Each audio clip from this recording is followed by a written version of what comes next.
Very good morning, students. In today's class, you are going to learn what is the expression for DFT and IDFT, and also the linear transformation of DFT and the problems based on DFT and IDFT. So it is discrete Fourier transform and inverse discrete Fourier transform. In the last class, we got the expression for the capital X of 2 pi k by n as summation n is equal to 0 to n minus 1 xp of n e power of minus j 2 pi kn by n. So here the number of samples in x of n are less than n, then there will be no aliasing. So then we can calculate the above equation for x of n, and for only k samples it can be written as x of 2 pi k by n is equal to summation n is equal to 0 to k minus l xp of n into e power of minus j 2 pi k by k n by capital N. And in order to avoid aliasing, we have seen capital N has to be greater than L. So if that is the case, x of 2 pi by k, 2 pi k by n can be simply written as x of k. So we can write the expression as x of k is equal to summation n is equal to 0 to n minus 1 x of n e power of minus j 2 pi kn by n. So this equation, let us name it as discrete Fourier transform equation, that is the DFT expression for x of n. So similarly we can define the expression for, we can derive the expression for IDFT also. As already we have seen the equation, xp of n is equal to summation k is equal to 0 to n minus 1 by n x of 2 pi k by n e power of j 2 pi kn by n. Let us evaluate this equation for different values of n starting from 0 to n minus 1, and the periodic sequence xp of n can be taken as x of n. So xp of n can be replaced with x of n, keeping in mind that x of n is a periodic sequence. On the right hand side also, it is summation k is equal to 0 to n minus 1 by n x of k, that is instead of 2 pi k by n it can be written as simply as k of j 2 pi kn by n. So if you observe the above equation, it is the IDFT equation. Hence here let us introduce a complex quantity which is named as Wn, and this Wn value is taken as e power of minus j 2 pi by capital N. If that is the case, the expression for DFT and IDFT can be written as already we have seen, we got the DFT expression as, please observe the last equation. We have the DFT equation as x of k is equal to summation n is equal to 0 to n minus 1 x of n e power of minus j 2 pi kn by n. So here e power of minus j 2 pi by capital N I am going to represent as Wn. So the expression becomes summation n is equal to 0 to n minus 1, the same x of n, instead of e power of minus j 2 pi by n I am going to replace with Wn. So Wn power of k into n, and you can observe here this is the expression for DFT. And similarly for the IDFT expression also, we are going to replace with the complex quantity Wn. So you can observe the above IDFT equation is x of n is equal to summation k is equal to 0 to n minus 1 by n x of k e power of j 2 pi kn by n. So this e power of j 2 pi by n I am going to replace with Wn power of minus k into n. So this is the final equations for DFT and IDFT which you will be using to solve the problems. So students, please remember these two formulas for DFT x of k and for IDFT x of n.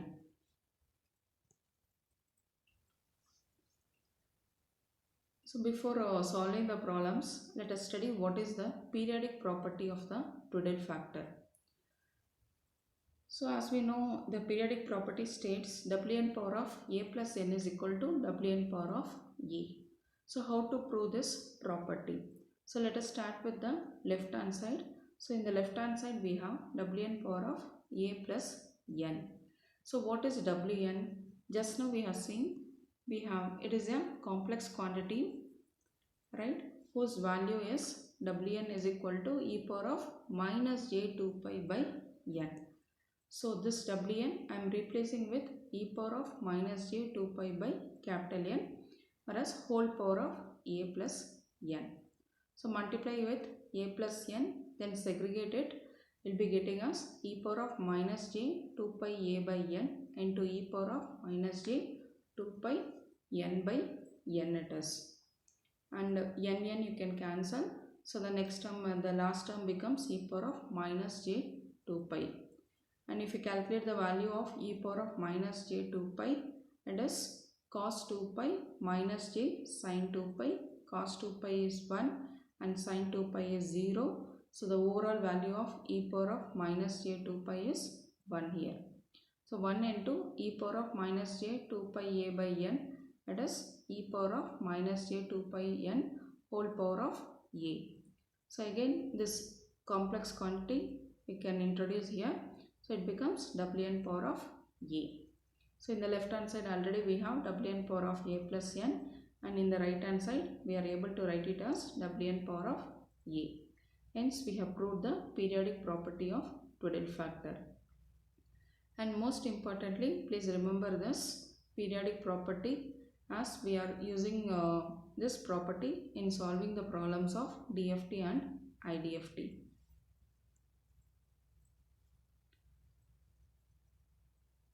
So let us know what is zero padding and what is the use of it. See, suppose we have a sequence x of n whose length is L. Now I am going to find the DFT of this sequence x of n, where we need to take n should be greater than L in order to avoid the aliasing. So in order to avoid the aliasing, if the sequence is, we have to add n minus L zeros to the sequence x of n.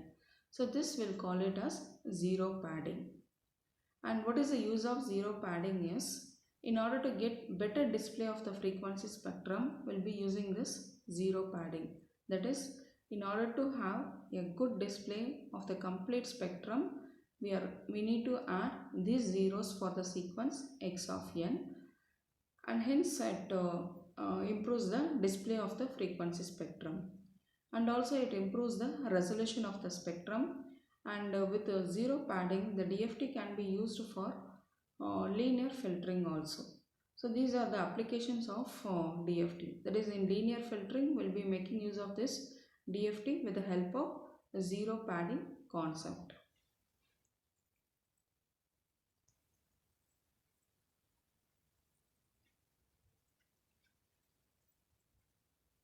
So the next topic is about DFT as a linear transformation. So what is linear transformation? See, we are going to express the DFT equation x of k in terms of a simple matrix relation, and this relation can be used for computing DFT and IDFT. So let us start with the DFT equation. As we know, the DFT expression is x of k is equal to summation n is equal to 0 to n minus 1 x of n Wn power of kn, where k is equal to 0, 1, 2, 3 up to n minus 1. So here x of k I am going to represent in terms of a matrix form, that is as capital X, and small x of n it is represented as small x, and Wn it is Wn power of kn it is represented as simply as Wn. And if you observe the capital X, it is nothing but a matrix of size capital N by 1 matrix, and even small x is also, it is a matrix of size n by 1, whereas Wn it is a square matrix and also it is named as DFT matrix.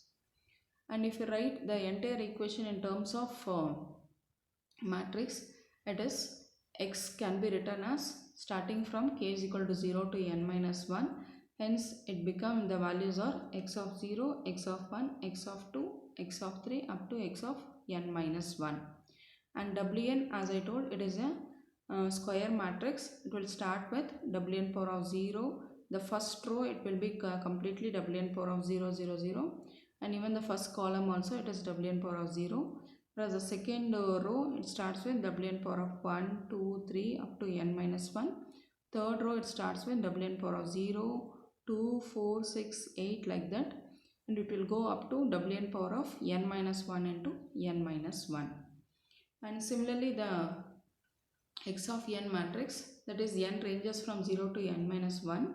So it starts from x of 0, x of 1, 2 up to x of n minus 1. So this is basically the representing the DFT equation in terms of a matrix form, so that we can calculate the DFT values very quickly. So this is the main application of representing this DFT as a linear transformation form.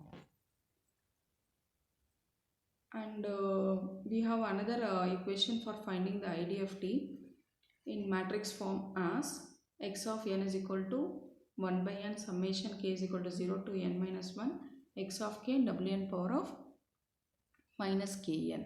So as we have represent the DFT expression in matrix form, even the IDFT equation also it can be represented in terms of matrix relation as small x is equal to Wn power of minus 1 into capital X, or otherwise you can represent as small x is equal to 1 by n Wn power of conjugate into capital X. Whereas the matrix relations of equation 1 and 2 as together will name it as DFT as a linear transformation.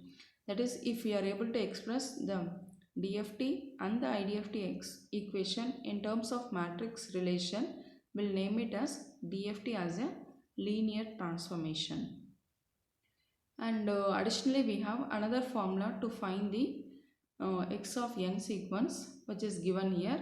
X of n is equal to 1 by n DFT of x conjugate of n the whole conjugate.